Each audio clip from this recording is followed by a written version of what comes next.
इयत्ता 11वीची केंद्रीय प्रवेश प्रक्रियेची नियमित पहिली प्रवेश फेरी 21 आणि 22 मे रोजी होणार आहे. 22 मे रोजी सायंकाळी 6 वाजेपर्यंत विद्यार्थ्यांना विद्यार्थी रजिस्ट्रेशन पार्ट 1 आणि पार्ट 2 भरता येतो. पार्ट 1मध्ये विद्यार्थ्याची शैक्षणिक माहिती आणि डॉक्युमेंट्स अपलोड करायचे आहेत आणि पार्ट 2मध्ये कॉलेज निवडायचे आहे, कॉलेज प्रिफरन्स द्यायचा आहे.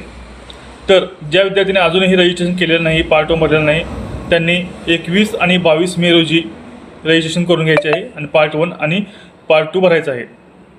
तर त्यानंतर 23 ते 26 मे रोजी अलॉटमेंट प्रोसेस होणार आहे.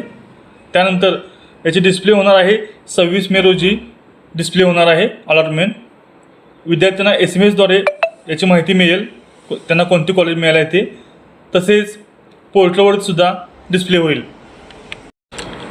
आणि ज्या विद्यार्थ्यांना अलॉटमेंट झाले आहे, कॉलेज मिळाले आहे, त्यांनी 26 मे ते 28 मे रोजी कॉलेजमध्ये जाऊन ओरिजिनल डॉक्युमेंट्स घेऊन जाऊन ॲडमिशन प्रोसेस पूर्ण करायची आहे.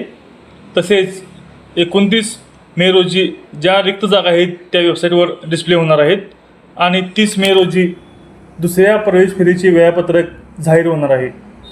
धन्यवाद.